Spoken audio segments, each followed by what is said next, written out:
할렐루야. 네. 사사기는 여러분들 너무나 잘 아시죠? 사사기의 그 서클이 있죠. 네. 어떤 서클이 있나요?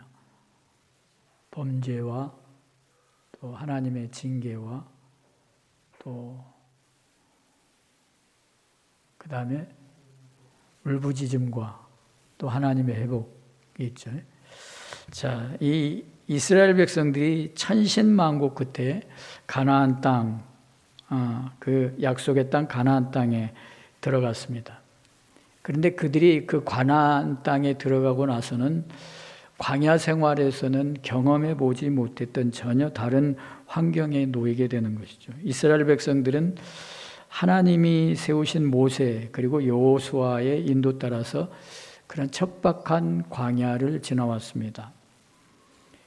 그 척박하고 풍요롭지는 못했지만 오히려 그 척박한 환경 때문에 하나님을 더 의지하고 순종할 수밖에 없는 환경이 되었습니다.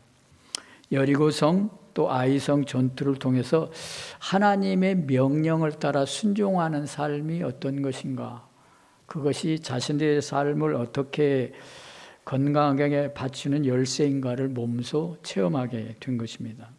그리고 그들은 지파별로 이스라엘에게 주어진 그 땅에서 이제 정착하며 살게 되는 것이죠. 그들이 지금까지 경험했던 광야의 생활과는, 광야의 환경과는 전혀 다른 환경이 눈앞에 펼쳐진 것이죠. 광야보다는 풍요로운 농경지가 그들의 눈에 펼쳐져 있었겠죠. 주변에 평화롭게 살아가는, 정착하며 살아가는 사람들과 또 그들도 그 사이에 끼어서 살게 되었습니다. 여러분들 광야 생활이라는 게 어떻겠어요? 항상 이동을 준비해야 했고, 그렇게 이동을 준비하는 사람들은 어떻게 해야 되는 것인가요? 이동을 준비하는 사람들, 여행을 해본 분들은 무엇이 관건인 것 같습니까? 먹을 것? 돈이 관건이죠. 돈 말고 또 뭐가 있습니까? 짐을 줄이는 게 관건이에요. 짐을 줄이는 게. 편안하고 안락한, 그리고 좀 쉬운 여행을 하려고 하면 짐을 줄이는 게 중요한 것이죠.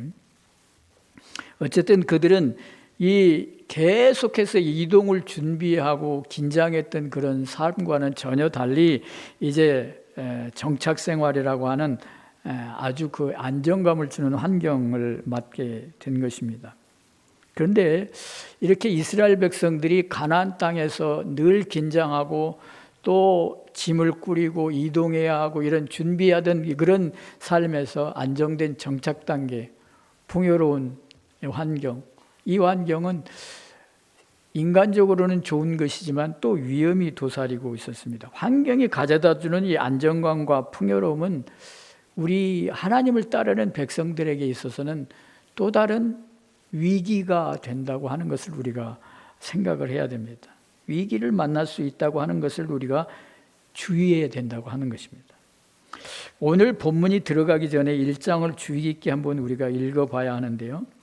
하나님이 그토록 이스라엘 백성들에게 당부했던 내용이 이스라엘 백성들을 통해서 잘 지켜지지 않았어요. 하나님이 가나안 땅에 들어갈 때 무엇을 당부했나요? 가나안 원주민을 다 쓸어버리라고 그랬어요. 다 내쫓아버리라고 그렇게 얘기했죠. 그런데 물론 그들이 힘이 부족해서 내쫓지 못한 그런 경우도 있었지만, 다른 경우에는 힘이 있어서 내쫓을 수 있는 그런 상태에서도 내쫓지 않았다고 하는 것입니다. 하나님의 명령을 불순종했다고 하는 것이죠. 그러면 한번 찾아볼까요? 1장을 한번 여러분들 제가 1장 19절을 한번 볼까요? 1장 19절. 네, 1장 19절에 보면 이렇게 되어 있습니다. 여호와께서 유다와 함께 계셨으므로 그가 산지 주민을 쫓아내었으나 골짜기의 주민들은 철병거가 있으므로 그들을 뭐 했다고요? 쫓아내지 못했다 그랬어요. 쫓아내지 못하였으면, 그 다음에 또 21절에도 무슨 말이 되풀이되는가 하면, 베냐민 자손들이 예루살렘에서 거주하는 여부수 족속을 쫓아내지 못하였으므로 여부수 족속이 베냐민 자손과 함께 오늘까지 예루살렘에 거주하니라. 여기도 역시 뭐 하지 못했어요? 쫓아내지 못했어요. 그뿐만 아니라 이제 28절에도 똑같은 그 쫓아내지 못하였다는 대목이 나와요. 27절, 28절에도 중간에 보니까 무슨 내용이 나와요? 제일 27절 끝절에 주민들을 쫓아내지 못하며, 그 다음에 28절에도 마찬가지죠. 이스라엘이 강성한 후에나 가나안 족속들에게 노역을 시켰고 다 쫓아내지 아니하였더라. 여기는 뭐라고 되어 있어요? 28절에는 쫓아내지 아니하였더라 그랬어요. 쫓아낼 수 있는 능력이 있고 힘이 있는데도 불구하고 쫓아내지 않았다고 그렇게 말씀하고 있어요. 30절도 마찬가지예요. 그런 내용은 계속 되풀이되고 있습니다. 스불론은 기드론 주민과 나할롯 주민을 쫓아내지 못하였으므로, 또 31절에도 주민을 쫓아내지 못하고, 이런 말씀이 계속 되풀이돼요. 자, 그런 쫓아내지 못했다, 쫓아내지 아니했다라는 말과 더불어서 방금 30절에도 보면 뭐라고 되어 있습니까? 그들 중에 거주하면서 뭘 했다고요? 노역을 하였더라 그랬어요. 노역을 하였더라. 아까 그리고 또 어딘가요? 노역했다는 그런 33절에도 베다인 주민들이 그들에게 노역하였더라 이렇게 돼 있어요.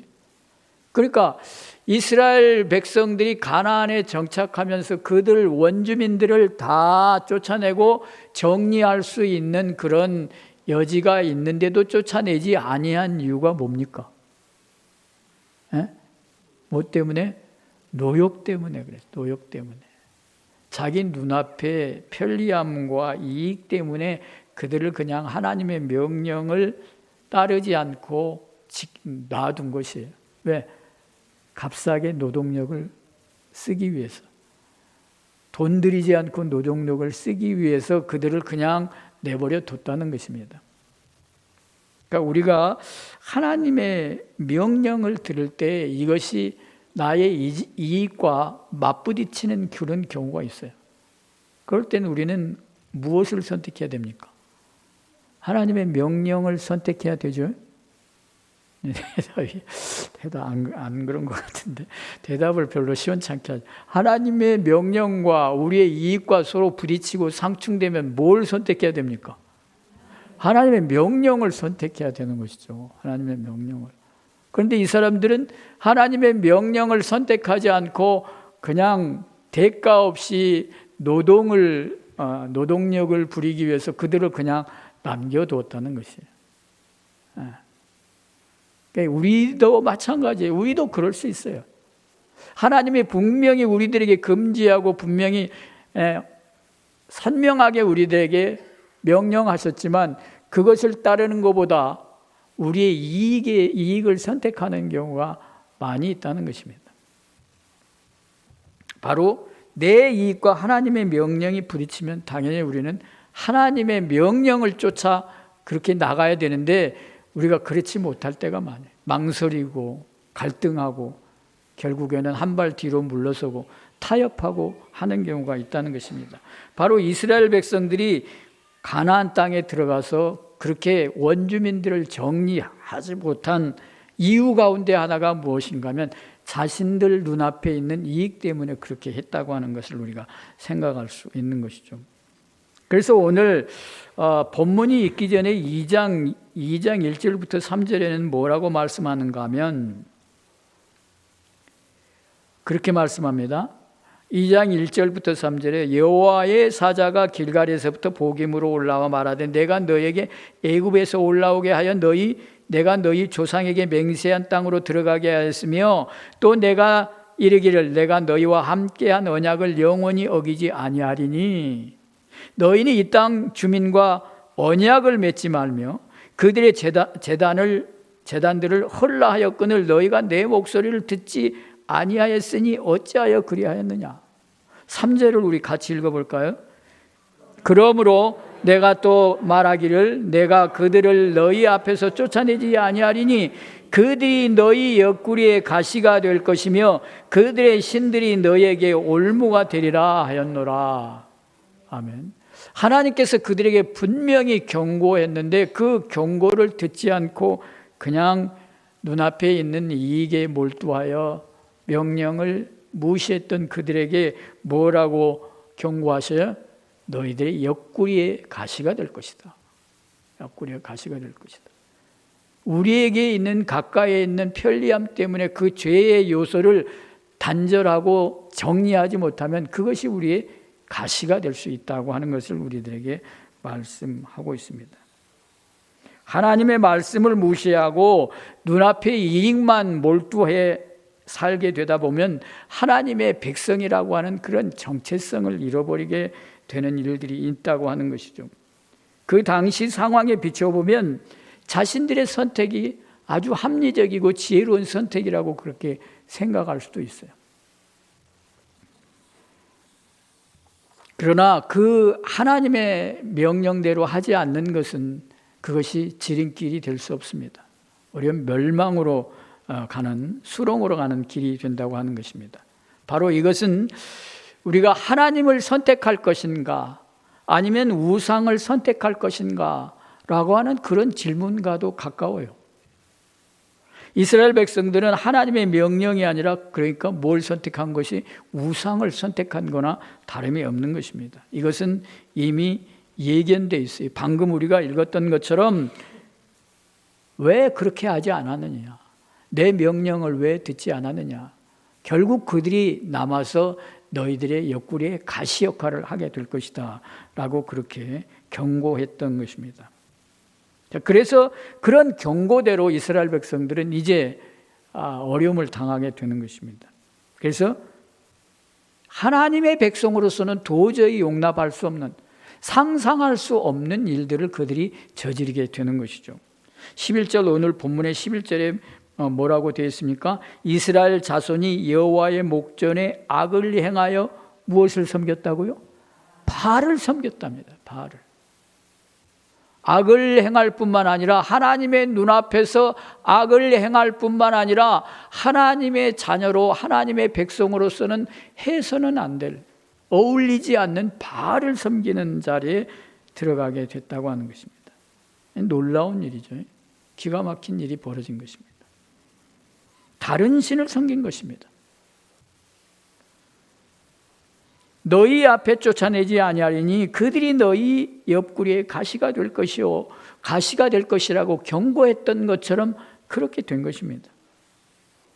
그 이전에 우리가 이스라엘 백성들이 왜 이렇게 되었는가를 알 수 있게 하는 것이 2장 8절부터 10절에 있는 내용이 또 거기서 원인을 또 찾을 수 있는데요. 2장 8절부터 10절에 보면 여호수아 사후에 여호수아와 함께, 저기 보면 그 나오죠. 여호수아와 함께 하나님이 역사하신 그 광야의 경험들을 가졌던 세대가 살던 시대에는 그래도 하나님을 섬겼습니다. 따라갔어요. 그러나 여호수아가 죽고 같이 그 하나님께서 이스라엘 백성들을 행하신 그 일을 경험한 세대가 다 지나가니까 그 다음 세대는 어떻게 됐다고요? 10절을 한번 읽어볼까요? 시작. 그 세대의 사람도 다 그 조상들에게 돌아갔고 그 위에 일어난 다른 세대는 여호와를 알지 못하며 여호와께서 이스라엘을 위하여 행하신 일도 알지 못하였더라. 여호수아를 비롯해서 그와 함께 했던 세대가 다 이제 세상을 떠나니까 그 다음 세대는 어떻게 됐다고요? 하나님을 알지 못했답니다. 하나님을 알지 못했어요. 이 문제가 뭡니까? 자신들의 세대에는 그래도 하나님을 잘 섬기고 했는데 자기 자손들에게는 그 신앙을 제대로 전수해 주지 못한 것이죠. 우리들에게도 그런 아픔이 있지 않아요? 내 세대는 열심히 신앙생활하는데 내 다음 때에는 어떻게 해보지 못하는, 이 신앙이라고 하는 것은 단순히 그 정보만을 전달하는 것이 아니죠. 정보만을 전달하는 것이 아니라 내 경험을 전달하는 것이죠. 그래서 알지 못한다고 하는 것은 그냥 어떤 정보의 단순한 알고 모르고를 말하지 않습니다. 관계를 의미하는 것이죠. 관계. 자, 그들이 선배들이 광야에서 이동을 할 때는 아마 모든 것을 단순화해야 되었을 것입니다. 여행을 자주 해야 됐기 때문에, 이동을 자주 해야 됐기 때문에 아마 물질을 많이 축적해 놓으면 이동하는데 오히려 불편하지 않았을까요? 그리고 어떤 환경을 만나게 될지 불확실성이 많은 그런 세대였습니다. 그들은 그런 것 때문에, 불확실성 때문에, 또 자주 움직여 이동해야 되는 그것 때문에 하나님을 더 의지할 수밖에 없는 환경이었던 것이죠. 그런데 이제 새로운 세대는 달라졌어요. 태어나 보니 그들은 어디예요? 광야가 아닌 거예요. 태어나 보니 광야가 아니라 넓은 목초지가 있고 농경지가 있는 아주 안정된 안락한 그런 환경이었다고 하는 것이죠. 풍요로운 환경이었어요. 눈앞에 넉넉한 세상이 널려져 있었습니다. 그리고 부와 안락을 가져다 준다고 생각되어지는 그렇게 들은 우상들이 널려 있는 것이에요. 우리 세대와 어떻습니까? 우리가 살아가는 이 세대, 우리 선배님들은 아주 그냥 허리가 구부러지도록 피땀 흘려 열심히 일구어서 고생해서 수고해서 이루어 놓았는데 딱 태어나 보니 어떤 세상이에요? 지금 세대들은 인터넷이 열려 있죠. 손에 휴대폰이 들려져 있죠. 부족함이 없는 그런 세대를 살고 있는 세대가 요즘 세대 아닙니까?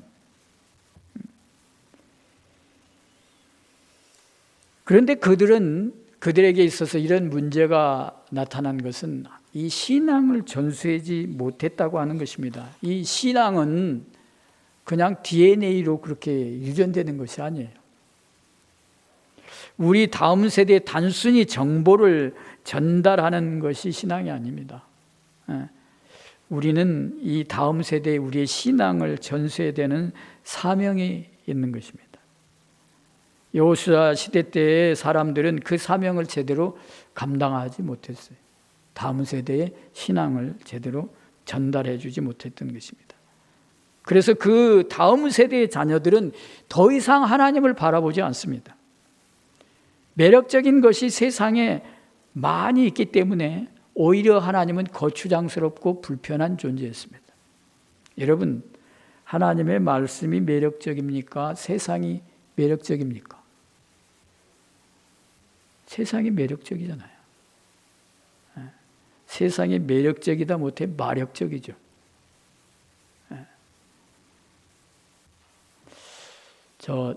제가 들은 얘기인데요. 지난 한 1년 동안 나가 있던 교회에서 어떤 안수 집사님이 화창한 봄날 아침에 교회의 문을 들어서서 하는 멘트가 이런 멘트였다고 합니다. 오늘은 예배드리기에는 너무 아까운 날씨다. 그랬다는 거예요. 이해가 됩니까? 여러분들도 그렇게 생각해 본 적 없어요? 오늘 날씨 너무 좋아. 예배드리기에는 아깝다. 골프 치러 가야 되는데 이런 날씨. 산으로 들으러 나가야 되는데. 세상이 매력적이죠. 세상이 매력적이고 우리의 눈과 마음을 끌어당기죠. 그러나 우리는 그 매력을 따라 나가는 사람들이 아니라 하나님의 음성을 쫓아 나가는 사람들입니다. 세상 이 가나안의 매력에 빠져 있는 이스라엘 백성들은 하나님이 여전히 그들의 조상 애굽에서 인도하여 낸 그들의 조상의 하나님일 뿐만 아니라 자신들의 하나님 절대자이시라고 하는 것을 그들은 거부하려고 해도 거부할 수가 없어요. 세상에 빠졌다고 하지만 여전히 하나님은 그들의 하나님인 것입니다. 12절에 보면 애굽 땅에서 그들을 인도하여 내신 그들의 조상들의 하나님 여호와를 버리고 다른 신들 곧 그들의 주위에 있는 백성의 신들을 따라 그랬습니다. 뭐라고요? 애굽 땅에서 그들을 인도하여 내신 그들의 조상들의 하나님을 버리고 조상들의 하나님 여호와를 버리고 다른 신들 곧 그들의 주위에 있는 백성들의 신을 따라 그들에게 절하고 여호와를 진노하게 하였으되. 말이 되는 얘기입니까? 그들의 조상들의 하나님을 버리고 그 주변에 있는 다른 백성들의 신들을 따라서 절했다고 하는 것입니다. 그들이 내쫓지 않아 아직도 여전히 그들 주변에 살고 있었던 그 사람들이 섬기는 신들을 그들도 같이 섬기고 절했다고 하는 것입니다. 누가요? 하나님의 백성들이 그렇게 했다는 거예요. 13절도 그렇습니다. 곧 그들이 여호와를 버리고 바알과 아스타롯을 섬겼으므로. 하나님을 섬겨야 할 백성들이, 그들의 자손들이 딴 신을 섬기고 있었다는 것입니다. 바알과 아스타롯을 섬겼어요. 가나안 원주민들이 풍요와 번영을 가져다 주는 신으로 믿었던 그 신들을 섬겼다고 하는 것입니다. 하나님의 백성들이. 주님의 약속을 잊어버리면 주님과 동떨어진 결정을 하게 되는 것이죠. 결국 우상을 섬기게 됩니다. 우리도 그 이스라엘과 별로 다르지 않다고 하는 것입니다. 혹시 우리는 이렇게 우상을 섬기고 있지는 않습니까? 나를 부자로 만들어 주세요. 나를 출세하게 해주세요. 내가 성공하여서 많은 사람들 앞에서 떵떵거리며 살게 해주세요. 내 자손들을 번영하게 해서 나도 그 복을 누리게 해주세요. 이렇게 기도하지는 않습니까? 가나안, 이 기도는 가나안 원주민들이 바알과 아스타롯에게 하는 기도 내용입니다. 이제 하나님의 백성인 이스라엘이 하나님을 버리고 우상에게 절하며 그 우상을 향하여 그렇게 기도하게 된 것입니다. 바로 바알과 아스타롯을 섬기는 원주민의 기도와 똑같은 기도를 하고 있는 것이죠.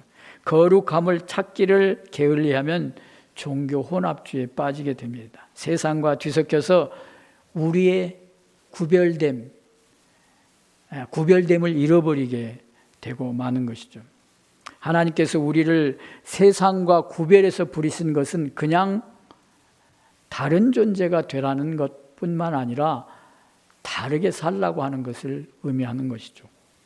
우리의 거룩함이 세상에 영향을 미치기 때문에 그렇습니다. 이렇게 우상 숭배한 이스라엘 백성들을 하나님은 그냥 방치하지 않았습니다. 내버려 두지 않았어요. 그래서 어떻게 합니까? 대적의 손에 그들을 넘기게 되죠. 14절에 노력하는 자의 손에 넘겨줍니다. 노력을 당하게 합니다. 하나님이 함께 하시지 않는 분은 늘 위험하고 불안한 것입니다. 언제 털리게 될지 알 수가 없어요. 하나님의 백성은 그래서 부를 자랑하지 말아야 됩니다. 하나님의 은혜 안에 머물러 있지 않으면 바로 그런 많은 부도 이 모래 위의 집과 마찬가지라고 하는 것입니다. 하나님이 흩으시면 속수무책이 되고 마는 것이죠. 대적의 손에 팔아 넘기십니다. 하나님이 공급해 주시는 평안을 소유하시는 여러분들이 되시기를 축원합니다. 평안도 하나님이 주시고 하나님이 지켜주셔야 됩니다. 그래야 진정한 평안을 우리가 누리게 되는 것이죠. 요한복음 14장 27절에 그렇게 말씀하시죠. 평안을 너에게 끼치노니 이 평안은 세상이 주는 것 같지 않다고 말씀합니다. 하나님의 진노의 징계는 아주 가볍게 여길 수 없습니다. 가혹하리만큼 혹독하다고 하는 것이죠. 그래서 15절에 뭐라고 말하는가 하면 그들이 어디로 가든지 여호와의 손이 그들에게 재앙을 내리시리니 곧 여호와께서 말씀하신 것과 같고 여호와께서 그들에게 맹세하신 것과 같아서 그들의 괴로움이 심하였더라 그랬습니다. 늘 어디로 가든지 하나님이 함께 해주신다는 말씀이 있었죠. 어디 말씀이 오늘 공동체 성경 읽기 마지막 절 같은데 어디로 가든지 하나님이 너와 함께 해주시겠다고 하는 말씀이 그 말씀인데 오늘 이 사사기에 있는 말씀은 뭐예요? 어디로 가든지 괴롭게 할 것이다 너희를.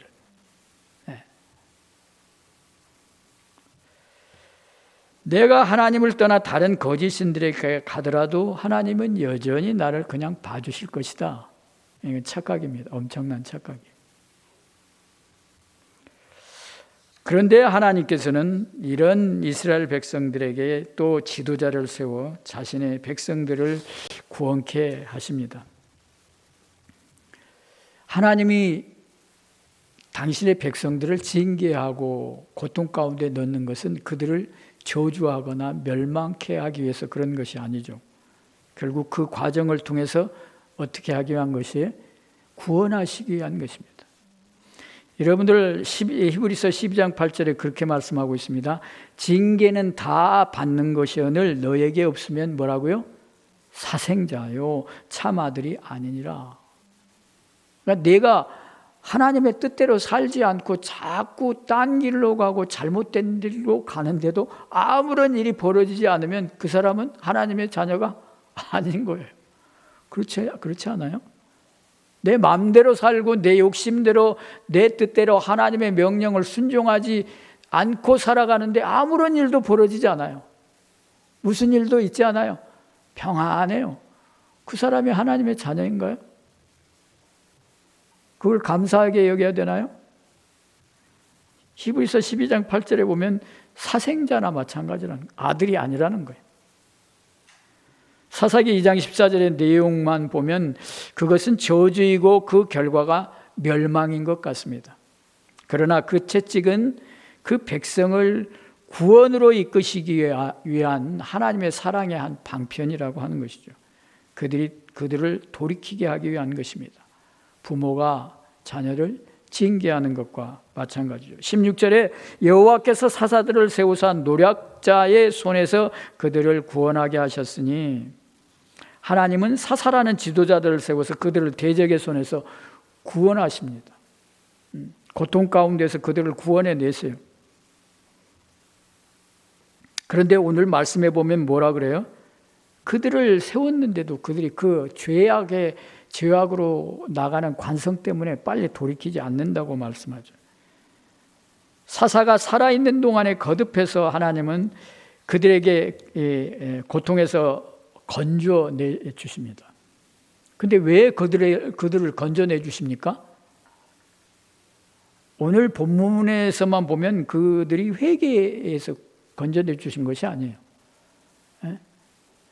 그들이 회개해서 하나님 잘못했습니다. 제발 용서해 주세요. 이렇게 해서 건져내 주신 것이 아니라 그냥 그들의 신음과 고통 소리를 들으시고 그냥 하나님이 긍휼히 여기시고 불쌍히 여기셔서 그들을 건져내 주셨다고 하는 것입니다. 자, 그런 것처럼 그들은 하나님이 건져주시면 또 어떻게 해요? 또다시 그렇게 가는 거예요. 그래서 사사기의 서클, 사사기의 사이클은 어떻게 돼요? 죄와 또 고통과 또 부르짖음과 또 하나님의 회복과 이게 계속 반복되잖아요. 하나님이 구원하시면 그 자리를 꼭 지키고 있어야 되는데 또다시 죄를 범하는 것이 바로 사사기에 나타난 이스라엘 백성들이죠. 이 이스라엘 백성들의 죄로부터 시작한 이 사사기의 악순환은 하나님의 구원으로 마무리되죠. 하나님의 구원으로 마무리된다고 해서 이 이스라엘 백성들이 완전히 돌이킵니까? 그 악순환이 계속 반복돼요. 자, 하나님은 자기 백성을 원수들로부터 구원하십니다. 그런데 그들이 고통 속에서 슬피 부르짖는 소리를 듣고 뜻을 돌이켰기 때문입니다. 이게 슬피 부르짖었다고 하는 것은 회개를 의미하는 것이 아니에요. 회개라기보다는 그냥 힘들고 고통스러우니까 울부짖고 그냥 신음소리를 낸 것입니다. 하나님은 당신의 백성의 신음소리, 고통소리를 들으시고 그들을 구원하신 것이에요. 여러분들 그 출애굽기 2장인가에도 보면 그렇게 그들의 뭐를 듣고 하나님이 그들과 약속을 기억하셨다고요? 신음소리를 들으시고. 회개해서가 아닙니다. 불쌍히 여기시고 긍휼히 하심이 그들을 긍휼히 여기심이 그들을 구원하시는 것입니다.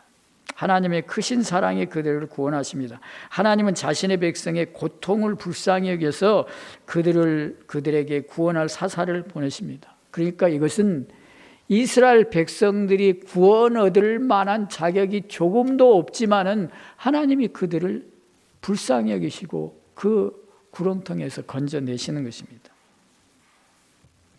자, 그런데 이스라엘 백성들은 어때요? 사사가 또 사라질 때쯤 되면 어떻게 됩니까? 사라지면 어떻게 합니까? 또 죄로 돌아가요. 그들이 더욱 타락의 그런 소용돌이 속으로 들어가게 됩니다. 그래서 이스라엘 백성들에게는 잠시 위기를 모면해주는 그런 사사가 필요한 것이 아니라 그 마음을 송두리째 바꿔주는 구원자를 필요로 한 것입니다. 이 사사기는 이스라엘 역사의 암흑기를 보여주고 있습니다. 이 악순환이 계속 반복되고 있는 것이죠. 왜냐하면 이 사사기에 나타난 이 사사들은 이 외적인 환경을 잠시 바꿀 수 있지만 근본적인 이스라엘 백성들의 그 마음은 고쳐놓을 수가 없는 것이죠. 오로지 지금 이 부활하신 우리의 죄를 감당하시기 위해서 오신 예수 그리스도만이 그 악순환에서 우리를 구원해 주십니다. 그리고 그 예수님은 우리의 죄의 결과까지도 어떻게 해요? 우리의 죄의 결과까지도 다 감당해 주시는 그런 주님이신 것이죠. 그리고 우리를 새로운 마음으로 주님을 따르도록 그렇게 재창조하시는 분이십니다. 그래서 보라, 누구든지 그리스도 안에 있으면 새로운 피조물이라고 그렇게 말씀했습니다. 우리는 새롭게 빚어진 피조물과 또 구원에 합당한 열매를 맺는 성도님들이 다 되시기를 축복합니다. 오늘 사사기에 나타난 백성들은 그들을 제대로 신앙 교육하는 사람들이 없어서 어떻게 합니까? 자기의 소견에 오른 대로요. 물론 뭐라고 앞에 전제가 되어 있어요? 왕이 없으므로 자신이 소견에 오른 대로 행하였더라, 그렇게 말씀합니다. 이스라엘 백성들이 왕이 없었습니까? 이스라엘 백성들의 진정한 왕이 누구십니까? 하나님이시죠. 하나님이시죠. 하나님의 명령을 따르지 않고 자기의 소견에 오른 대로 행한 것입니다. 우리의 왕은 하나님이시죠. 우리의 왕은 예수 그리스도이십니다. 우리의 소견, 우리가 판단하는 옳은 대로 행동하는 사람들이 아니라 하나님의 말씀대로, 하나님의 뜻하신 대로 순종하며 나가는 그리스도인이고 하나님의 백성됨을 믿습니다. 우리의 삶이 사사기에 나타난 이스라엘 백성들과 전혀 다르지 않아요. 우리가 특별한 존재가 아니에요. 우리도 똑같이 그런 우를 범할 수 있습니다.